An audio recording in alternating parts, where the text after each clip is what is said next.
नमस्कार, बहुत स्वागत है आप सभी का। आप देख रहे हैं एबीपी गंगा। मैं हूं आपके साथ जया मिश्रा। चले सीधे तस्वीरें आपको दिखाएंगे टपकेश्वर मंदिर की। सीएम धामी टपकेश्वर मंदिर पहुंचे हैं पूजा अर्चना करते हुए। आप सीएम को देख रहे हैं और टपकेश्वर मंदिर की ये तस्वीरें।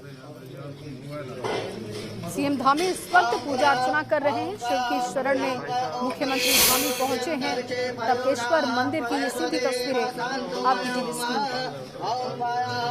मंत्रोच्चारण के साथ, विधि विधान के साथ इस वक्त भगवान की पूजा अर्चना करते हुए मुख्यमंत्री धामी को आप देख रहे हैं। दुग्धाभिषेक भगवान शंकर का मुख्यमंत्री धामी इस वक्त टपकेश्वर मंदिर में कर रहे हैं। चुनाव से पहले लगातार पूजा अर्चना, भगवान का आशीर्वाद लिया जा रहा है। चुनाव की तारीखों का ऐलान हो चुका है और इस वक्त जब पूजा अर्चना मुख्यमंत्री धामी कर रहे हैं तो जाहिर तौर पर लाजमी है कि वो 2022 के रण को जीतने के लिए आशीर्वाद भी मांग रहे हैं। सीएम धामी की शिव साधना की तस्वीरें टपकेश्वर मंदिर से आपको दिखा रहे हैं। शिव के शरण में पहुंचे हैं, भगवान शंकर का अभिषेक करते हुए मुख्यमंत्री को आप देख रहे हैं। उनके साथ तमाम संत मौजूद हैं। मंत्रोच्चारण के बीच पूजा अर्चना करते हुए मुख्यमंत्री धामी को आप देख रहे हैं। इससे पहले दूसरा अभिषेक उन्होंने किया, जलाभिषेक, और जो भी प्रक्रियाएं भगवान शंकर की पूजा अर्चना के लिए होती हैं उन तमाम प्रक्रियाओं को संपन्न करते हुए मुख्यमंत्री पुष्कर सिंह धामी को आप देख रहे हैं। बहुत ही मान्यता वाला मंदिर है ये, जहां पर मुख्यमंत्री धामी पहुंचे हुए हैं।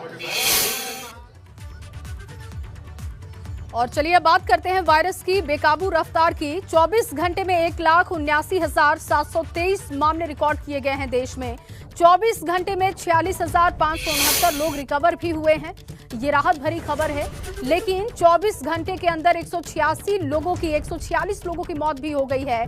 देश भर में एक्टिव केसेस की बात की जाए तो 7,23,619 ये आंकड़ा पहुंच चुका है। बेहद डराने वाले आंकड़े। और देश भर में कुल मौतों का आंकड़ा 4,83,936 है। 3 करोड़ के पार अब तक कुल मामले आ चुके हैं। और कल की तुलना में अगर बात करें 20,091 मामले बढ़े हैं मरीजों की। कल की तुलना में 23% मरीजों में बढ़ोतरी हुई है। तो देश में कोरोना की रफ्तार लगातार बढ़ती जा रही है। 24 घंटे में 46,569 लोग रिकवर हुए हैं। 24 घंटे में 146 लोगों की जान भी चली गई है। कोरोना संक्रमण लगातार तेजी से बढ़ता हुआ।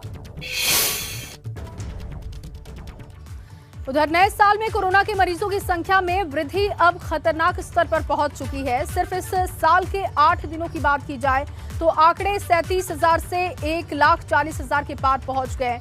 आंकड़ों को देखें तो 4 जनवरी को 37,379 मामले थे और 5 जनवरी की अगर हम बात करते हैं 58,097 मामले। मरीजों की संख्या में 55.4% की वृद्धि देखी गई। 6 जनवरी की हम बात करते हैं तो ये आंकड़े 90,928 हो जाते हैं। मरीजों की संख्या में 56% की वृद्धि देखने को मिलती है। 7 जनवरी ये आंकड़ा पहुंच जाता है 1,17,000 के पार और मरीजों की संख्या में 29% की वृद्धि पाई जाती है। जबकि 8 जनवरी के आंकड़े पर नजर डालें तो ये आंकड़ा 1,41,000 के पार पहुंच जाता है। मरीजों की संख्या में 23% की वृद्धि देखने को मिलती है। 9 जनवरी की अगर हम बात करते हैं ये आंकड़ा 1,59,632 पहुंचता है। मरीजों की संख्या में 14% की वृद्धि देखने को मिलती है। 10 जनवरी यानी कि आज की केसेस की बात की जाए तो 1,79,723 मामले रिकॉर्ड किए गए।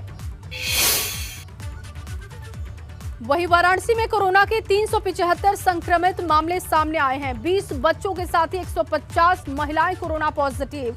वाराणसी में कोरोना के कुल मामले 1,378 तक हो चुके हैं। तो वाराणसी में कोरोना की रफ्तार लगातार बढ़ती हुई दिखाई दे रही है और वाराणसी में कोरोना के कुल 1,378 मामले अब तक सामने आ चुके हैं। 20 बच्चों के साथ ही 150 महिलाओं के संक्रमित होने की जानकारी है। 375 संक्रमित आज नए पाए गए हैं। इसके साथ ही कल हमने आपको आंकड़ा बताया था कि 77 ओमिक्रॉन के मामले कल सामने आए थे। लगातार वाराणसी में कोरोना का खतरा बढ़ता हुआ दिखाई दे रहा है। वाराणसी में बढ़ते कोरोना के केसेस और आज और सख्त नियम लागू हो सकते हैं। आज से सिनेमा हॉल, रेस्टोरेंट में 50% क्षमता से इन्हें संचालित करने के आदेश और मास्क न लगाने पर वेतन कटेगा। 10 जनवरी तक हर संस्थान में कोविड हेल्प डेस्क तैयार हो, इसके भी निर्देश हैं। यानी कि आज से इसकी शुरुआत कर दी गई। होटलों में आकस्मिक चेकिंग की जाएगी। शादी समारोह की बात की जाए 100 लोगों को अनुमति होगी। गंगा घाट पर शाम 4 बजे के बाद जाने पर रोक और इसके साथ साथ घाट पर बैठना प्रतिबंधित होगा। ऑटो और ई रिक्शा में 4 से ज्यादा यात्री नहीं बैठ सकेंगे, इसके लिए भी निर्देश है। कक्षा 10 तक के छात्रों को बिना इमरजेंसी बाहर निकलने पर रोक लगा दी गई है। 60 वर्ष से ज्यादा आयु के लोगों को भी बिना इमरजेंसी बाहर निकलने पर रोक है। हालांकि एक तरफ प्रिकॉशन डोज की शुरुआत आज से कर दी गई है। हेल्थ वर्कर्स के लिए, फ्रंट लाइन वर्कर्स के साथ ही बुजुर्गों के लिए 60 साल से ऊपर जिनकी उम्र है उनको प्रिकॉशन डोज दी जा रही है। लेकिन दूसरी तरफ वाराणसी में अब नियम सख्त किए जा रहे हैं। 10 जनवरी से हर संस्थान में कोविड हेल्प डेस्क की तैयारी हो, इसके निर्देश थे और आज 10 जनवरी है, आज से इसकी शुरुआत हो रही है। शादी समारोह की हम बात करें, 100 लोगों को अनुमति है। गंगा घाट पर शाम 4 बजे के बाद जाने पर रोक है। अमूमन अगर आप देखेंगे तो बनारस की घाटों पर हुजूम लोगों का दिखाई देता है, लेकिन अब घाटों पर बैठने को भी प्रतिबंधित किया जा रहा है। ऑटो और ई रिक्शा में 4 से ज्यादा लोग नहीं होंगे। कक्षा 10 के छात्रों को बिना इमरजेंसी बाहर निकलने पर रोक लगा दी गई है।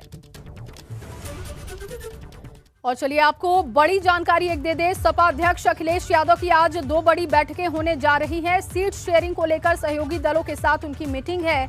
दिल्ली में रालोद के जयंत यादव के साथ, जयंत चौधरी के साथ उनकी बैठक होगी। वहीं दूसरी तरफ लखनऊ में प्रसपा के शिवपाल यादव के साथ मंथन करेंगे अखिलेश यादव। सीटों को लेकर बैठक में फाइनल फैसले की उम्मीद है। तो सपा अध्यक्ष अखिलेश यादव की आज 2 बड़ी बैठकें होंगी। सपा अध्यक्ष अखिलेश यादव आज 2 बड़ी बैठकें करेंगे।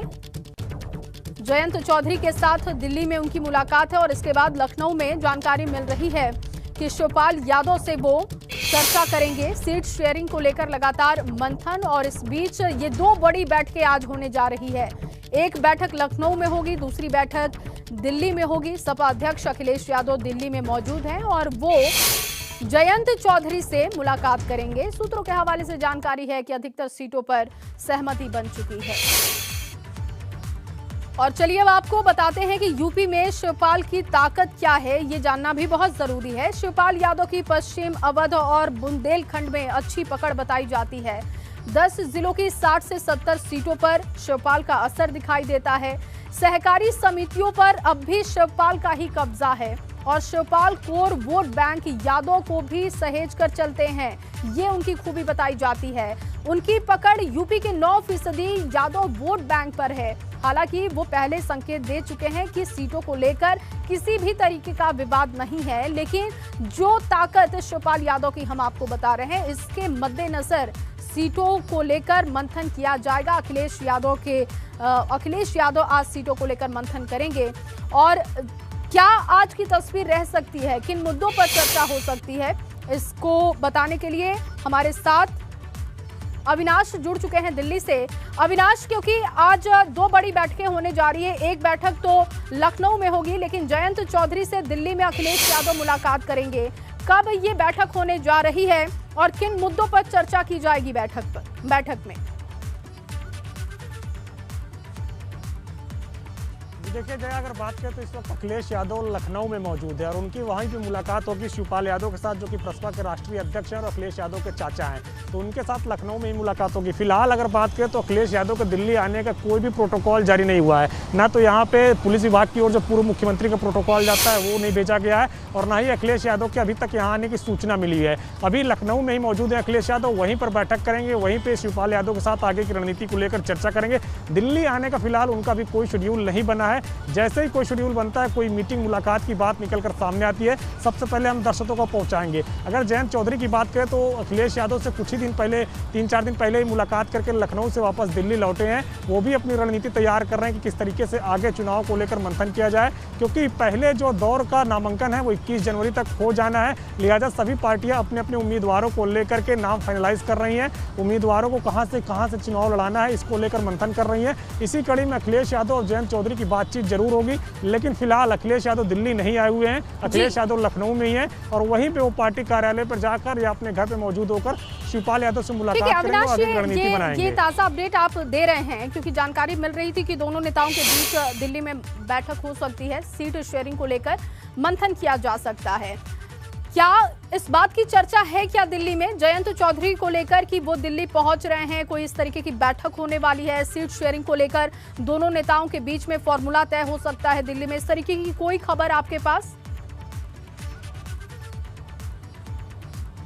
देखिए, अखिलेश यादव का अभी तक प्रोटोकॉल ही नहीं जारी हुआ है, चूंकि पूर्व मुख्यमंत्री हैं अखिलेश यादव। जब तक प्रोटोकॉल नहीं जारी होता है, दिल्ली पुलिस को वो प्रोटोकॉल भेजा जाता है, अलर्ट मोड पर डाला जाता है सिक्योरिटी को। और इसके साथ साथ अखिलेश यादव का भी जब दौरा होता है तो तमाम तरीके से जो उनके पास सिक्योरिटी मौजूद है उसको लेकर प्रोटोकॉल जारी होता है। अखिलेश यादव का अभी तक कोई प्रोटोकॉल दिल्ली आने का नहीं जारी हुआ। जो हमारी सूत्रों के अनुसार बातचीत हुई है उसमें भी ये बताया गया कि अखिलेश यादव का आज दिल्ली आने का कोई प्लान नहीं है। अखिलेश यादव लखनऊ में ही रहेंगे और पार्टी की तमाम सारी रणनीति को लेकर के मंथन करेंगे। दिल्ली अगर बात करें तो जैसे ही आने को हम दर्शकों को सूचित करेंगे। फिलहाल आज कोई बैठक इस तरीके की अब तक नहीं है। अखिलेश यादव की अब तक की दिल्ली आने की कोई सूचना नहीं है। जो हमें जानकारी यही मिल रही है कि आज वो लखनऊ में मौजूद रहेंगे और जयंत चौधरी भी यहीं अपनी पार्टी को लेकर मंथन कर रहे हैं लगातार किस तरीके से आगे इस पे काम किया जाए। चूंकि 2 मुलाकात जयंत चौधरी के अखिलेश यादव के साथ हो चुकी है, संभवतः उम्मीदवारों को लेकर और सीट शेयरिंग को लेकर बातचीत काफी आगे बढ़ चुकी है। अब हो सकता है कि एक मुलाकात और हो जिसमें टिकट अनाउंसमेंट को लेकर या सीट को लेकर फाइनलाइज हो, लेकिन वो मुलाकात आज होगी या कब होगी इसको लेकर के अभी कोई आधिकारिक सूचना नहीं है और ना ही अखिलेश यादव के अभी दिल्ली आने का कोई सूचना है। बहुत शुक्रिया अविनाश तमाम जानकारी के लिए। तो अखिलेश यादव दिल्ली अभी नहीं पहुंच रहे हैं, इस बात की जानकारी मिल रही है। जैसा कि अविनाश भी बता रहे थे कि इस तरीके का कोई प्रोटोकॉल अब तक सामने नहीं है। आगे बढ़ेंगे, चुनाव की तारीखों का ऐलान हो चुका है और अब राजनीतिक दल अपनी अपनी दावेदारी ठोकने में लगे हुए हैं। इन्हीं दावेदारी के बीच समाजवादी पार्टी के साथी दलों ने अखिलेश यादव को मुख्यमंत्री बनाने का दावा ठोका है।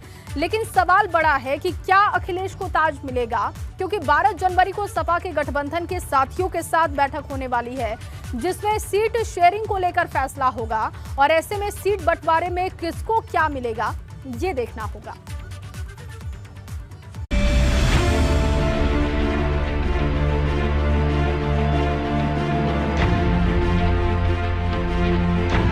यूपी फतेह का ऐलान, क्या है समाजवादी पार्टी का प्लान? 7 चरणों की लड़ाई, गठबंधन ने ताकत दिखाई। जिन तारीखों के ऐलान का इंतजार पूरे देश को था वो हो चुका है। यूपी की सबसे बड़ी लड़ाई 10 फरवरी से शुरू होगी और 10 मार्च को साफ हो जाएगा यूपी की जनता ने किसे चुना और किसे नहीं। लेकिन जनता के फैसले से पहले ही राजनीतिक दल अपनी जीत की दावेदारी करने लगे। दावेदारी करने वालों में प्रसपा के अध्यक्ष शिवपाल सिंह यादव, सुभाषपा के अध्यक्ष ओम प्रकाश राजभर, महान दल के अध्यक्ष केशव देव शामिल हैं। ये तीनों समाजवादी पार्टी के गठबंधन में शामिल हैं। देखिए, हम दोनों मिलकर के चुनाव लड़ेंगे। अब हमने अखिलेश यादव को नेता मान ही लिया है, तो अब सीटों का हमारे यहाँ कोई झगड़ा नहीं है और 2022 में फिर समाजवादी पार्टी की सरकार बन जाएगी, अखिलेश यादव मुख्यमंत्री बने। हमने कोई प्रपोजल नहीं दिया, हमने मुद्दों का प्रपोजल दिया है और भारतीय जनता पार्टी को उत्तर प्रदेश से विदाई का प्रपोजल उनके पास रखा था। तो उन्होंने कहा कि हम तैयार हैं, तो हमने भी कहा कि तब फिर हम हनुमान जी हैं, हनुमान के वंशज हैं। चूँकि योगी जी कहे हैं कि दलित, हनुमान जी दलित थे तो हम भी दलित हैं, तो लंका हनुमान जी जा करके जला दिए हैं, तो फिर आप खड़े होइए और हम लोग जो है भारतीय जनता पार्टी का जो सरकार है इनकी लंका हम जला के मानेंगे। 10 मार्च को अखिलेश जी आ रहे हैं मुख्यमंत्री के रूप में और उत्तर प्रदेश में समाजवादी पार्टी की सरकार प्रचंड बहुमत से बनेगी, भारतीय जनता पार्टी के सफाया होगा। कोरोना काल में जिस तरह लोग प्रताड़ित किए गए उनको न्याय दिलाने आ रहे हैं, उनको कंपनसेशन देने आ रहे हैं, बच्चों स्कूल खोलने आ रहे हैं, बच्चों को लैपटॉप देने आ रहे हैं, विदेश में पढ़ने के लिए भेजने आ रहे हैं। गरीबों को 300 यूनिट बिजली फ्री देने आ रहे हैं और सबको न्याय देने आ रहे हैं और सामाजिक न्याय देने आ रहे हैं। वहीं अब सबकी नजर 12 जनवरी को होने वाली समाजवादी पार्टी की बैठक पर टिकी हुई है। समाजवादी पार्टी ने अपने सभी गठबंधन के साथियों की बैठक बुलाई है, जिसमें सीट बंटवारे की पूरी तस्वीर साफ हो जाएगी। मतलब कौन कितनी सीटों पर लड़ेगा, ये सब साफ हो जाएगा। आपको बता दें कि अखिलेश यादव ने राष्ट्रीय लोकदल, सुभाषपा, प्रसपा, महान दल, जनवादी सोशलिस्ट पार्टी और अपना दल के काशीराम बहुजन मूल समाज पार्टी और गोंडवाना गणतंत्र पार्टी के साथ गठबंधन किया है। लेकिन इन सब के बीच एक सवाल गठबंधन की एकता का भी है। क्या सीट कम मिलने से ये टूट तो नहीं जाएगा? क्योंकि हाल ही में एक मुलाकात भाजपा नेता दयाशंकर के साथ ओम प्रकाश राजभर की हुई है। हालांकि राजभर से जब इस मुलाकात को लेकर पूछा गया तो उन्होंने इसे हवा में उड़ा दिया। देखिए, मिलना जुलना एक नेता दूसरे नेता से मिलता है, ये स्वाभाविक है। अब वो हमारे यहाँ आए कि चाय पिला दीजिए, तो हम कहे आ जाइए चाय पी लीजिए। चाय पीने के बाद बात शुरू हुई तो हमने पूछा कहाँ लड़ रहे हैं, उन्होंने पूछा आप कहाँ लड़ रहे हो। हम कहे अभी तो हमारा फाइनल नहीं है, आप बताओ। तो कहें कि हम सरोजनी नगर की तैयारी कर रहे हैं। तो हम कहे चलिए भाई सरोजनी नगर लड़िए, अगर पार्टी आपको टिकट नहीं देती है तो हम आपको चुनाव लड़ाएंगे। अब सपा का ये गठबंधन कितना मजबूत है और क्या ये एकजुट होकर चुनाव लड़ेगा, इसका फैसला 12 जनवरी को होने वाली बैठक में हो जाएगा। Bureau report, ABP Ganga. खबरों की शुरुआत करते हैं। यूपी चुनाव की तारीखों के ऐलान के बाद दल बदल की राजनीति तेज हो चुकी है। सपा एक बार फिर से कांग्रेस को बड़ा झटका देने की तैयारी में है। दरअसल कांग्रेस सचिव इमरान मसूद आज अपने करीबियों और समर्थकों के संग बैठक करने वाले हैं और उनसे बात करने के बाद सपा में जाने का फाइनल फैसला कर सकते हैं। दरअसल एबीपी गंगा से बातचीत में इमरान मसूद ने साफ कर दिया था कि वो सपा का दामन थामने जा रहे हैं। उन्होंने कहा कि वो अपने समर्थकों से बात कर इसका फैसला भी लेंगे और आज वो अपने समर्थकों के साथ मीटिंग करने वाले हैं। उत्तर प्रदेश में समाजवादी पार्टी और भाजपा के बीच में सीधी टक्कर होती हुई बन रही है। उस परिस्थिति के अंदर हम भारतीय जनता पार्टी के किसी भी रूप में परोक्ष रूप से, प्रत्यक्ष रूप से या अप्रत्यक्ष रूप से हम उनके साधक बन जाएं, वो मेरे लिए मुमकिन नहीं है। इसलिए मैंने तय किया, साथियों से मशवरा कर कर, साथियों से बात कर कर, कि मैं समाजवादी पार्टी के साथ इस चुनाव के अंदर जाने का काम करूँगा। यादव जी की सरकार ने की, मैंने पहले भी कहा था कि अखिलेश जी ने नौजवानों के लिए जो काम किए हैं वो मील का पत्थर हैं। अखिलेश जी ने प्रदेश के विकास के लिए काम जो किए हैं वो मील का पत्थर हैं। अखिलेश जी के किए हुए काम 5 साल के जो उनकी सरकार के अंदर किए गए थे, उन अधूरे कामों को पूरा करने के अंदर पूरे 5 साल भारतीय जनता पार्टी ने फीता काटने में लगा दिए। तो समाजवादी पार्टी में इमरान मसूद जा सकते हैं, इस बात के वो संकेत दे चुके हैं एबीपी गंगा से बातचीत करने में। लेकिन इमरान मसूद का कद क्या है, कौन है इमरान मसूद, ये जानना भी बहुत जरूरी है। तो उनके बारे में अब आपको हम जानकारी दे रहे हैं ग्राफिक्स के जरिए। इमरान पश्चिम यूपी के कद्दावर नेता माने जाते हैं। इमरान को कांग्रेस कमेटी का राष्ट्रीय सचिव बनाया गया था और इमरान कांग्रेस के टिकट पर चुनाव भी लड़ चुके हैं। 2019 में सहारनपुर सीट से विधानसभा का चुनाव वो लड़ चुके हैं। हालांकि इस चुनाव में इमरान मसूद को हार मिली। इमरान मसूद 2012 में कांग्रेस में शामिल हुए थे और उससे पहले वो समाजवादी पार्टी में थे। 2007 की अगर हम बात करते हैं तो पहली बार मुजफ्फराबाद सीट से वो विधायक बने थे और इस बात के वो संकेत दे चुके हैं कि वो एक बार फिर से घर वापसी कर सकते हैं, यानी कि समाजवादी पार्टी में जा सकते हैं। और चलिए सीधे अब आपको लिए चलते हैं प्रेस कॉन्फ्रेंस में। मुख्यमंत्री योगी आदित्यनाथ कुछ बोल रहे हैं। हम ये मान करके न चले कि थर्ड वेव खतरनाक नहीं, तो हम इससे सावधान न हो। हर एक व्यक्ति को और खास तौर पर जो बुजुर्ग हैं, पहले से बीमार हैं, कमजोर हैं, बच्चे हैं, इनको हर हाल में इन्फेक्शन से बचाना होगा। बीमारी होती है, हम उसको हल्केपन से न लें।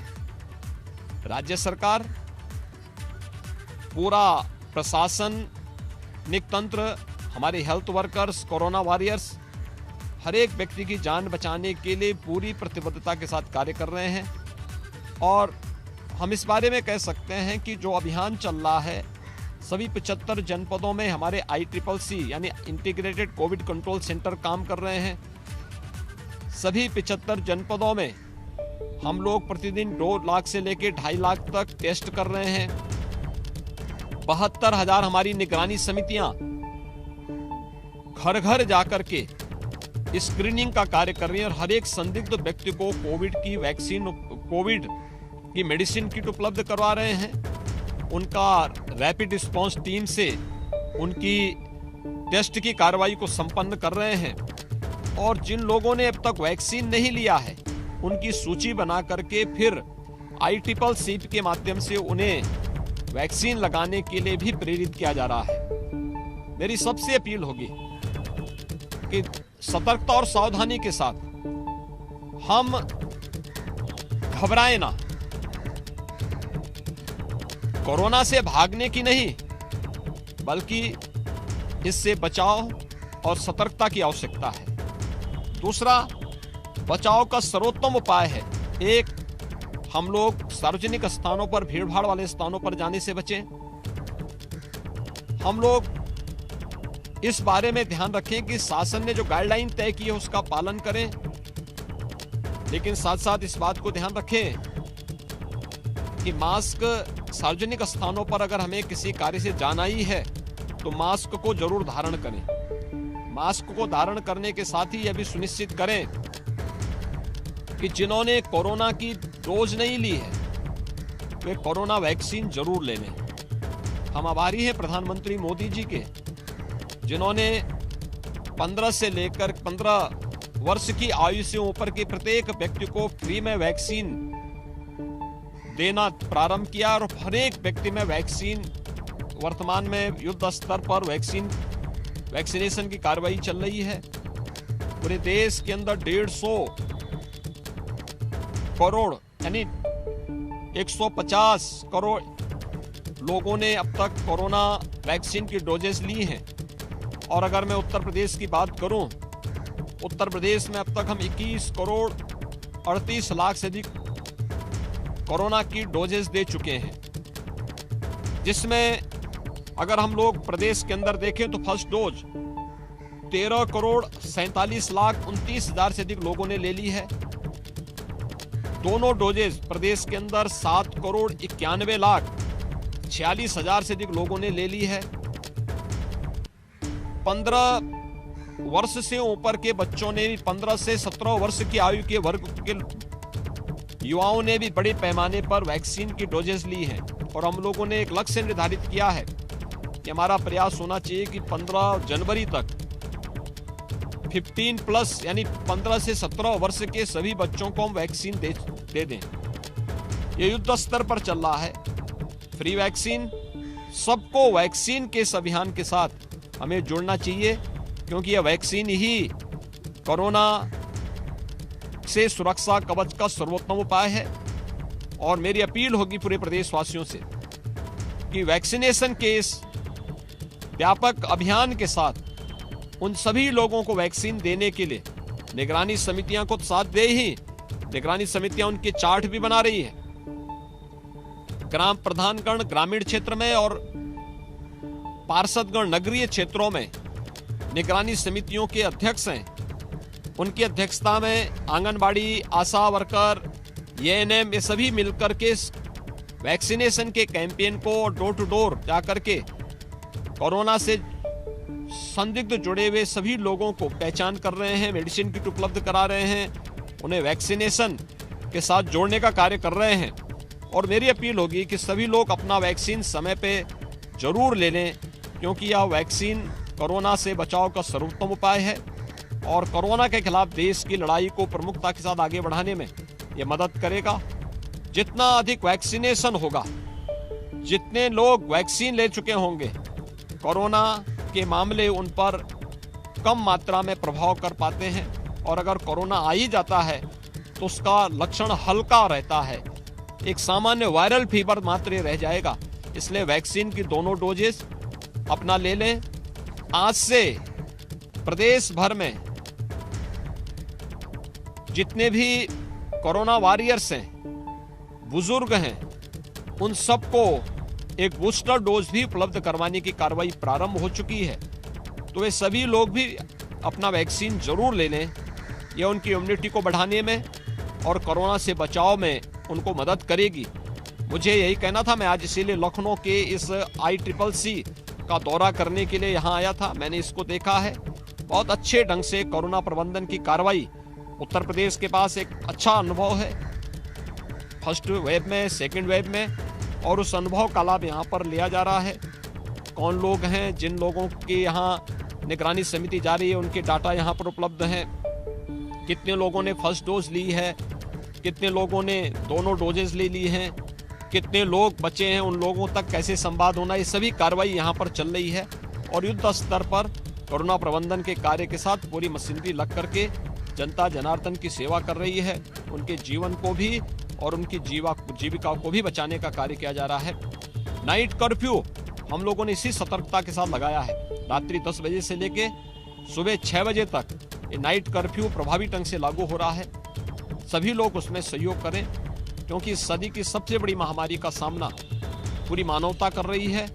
और मानवता की रक्षा के लिए हम कोरोना प्रोटोकॉल का पालन करते हुए वैक्सीन के डोजेस समय पर ले लें, यही इसका सर्वोत्तम उपाय है। धन्यवाद।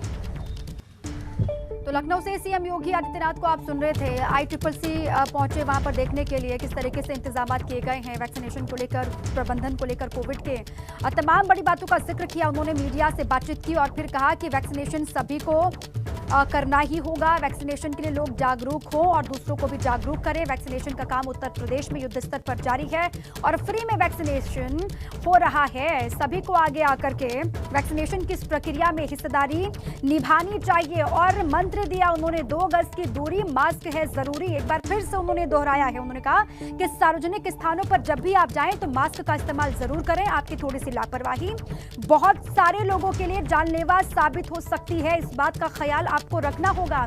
आपकी अपनी सुरक्षा के लिए भी, अपनों की सुरक्षा के लिए भी बहुत जरूरी है कि मास्क आप पहने रखें और साथ ही 2 गज की दूरी का ख्याल रखें। और जो अभी तक वैक्सीन की पहली सेकंड डोज नहीं जिन्होंने ली है, वो भी वैक्सीन की डोज ले लें, क्योंकि इस महामारी के खात्मे के लिए यही बहुत जरूरी है। पालन करते हुए वैक्सीन के डोजेस समय पर ले लें, यही इसका सर्वोत्तम उपाय है। धन्यवाद। तो लखनऊ से सीएम योगी आदित्यनाथ को आप सुन रहे थे। ICCC पहुंचे वहां पर देखने के लिए किस तरीके से इंतजाम किए गए हैं वैक्सीनेशन को लेकर, प्रबंधन को लेकर, कोविड के तमाम बड़ी बातों का जिक्र किया। उन्होंने मीडिया से बातचीत की और फिर कहा कि वैक्सीनेशन सभी को करना ही होगा। वैक्सीनेशन के लिए लोग जागरूक हो और दूसरों को भी जागरूक करें। वैक्सीनेशन का काम उत्तर प्रदेश में युद्ध स्तर पर जारी है और फ्री में वैक्सीनेशन हो रहा है। सभी को आगे आकर के वैक्सीनेशन की इस प्रक्रिया में हिस्सेदारी निभानी चाहिए। और मंत्र दिया उन्होंने, 2 गज की दूरी, मास्क है जरूरी। एक बार फिर से उन्होंने दोहराया है। उन्होंने कहा कि सार्वजनिक स्थानों पर जब भी आप जाएं तो मास्क का इस्तेमाल जरूर करें। आपकी थोड़ी सी लापरवाही बहुत सारे लोगों के लिए जानलेवा साबित हो सकती है। इस बात का ख्याल आपको रखना होगा। आपकी अपनी सुरक्षा के लिए भी, अपनों की सुरक्षा के लिए भी बहुत जरूरी है कि मास्क आप पहने रखें और साथ ही 2 गज की दूरी का ख्याल रखें। और जो अभी तक वैक्सीन की पहली सेकंड डोज नहीं जिन्होंने ली है, वो भी वैक्सीन की डोज ले लें, क्योंकि इस महामारी के खात्मे के लिए यही बहुत जरूरी है।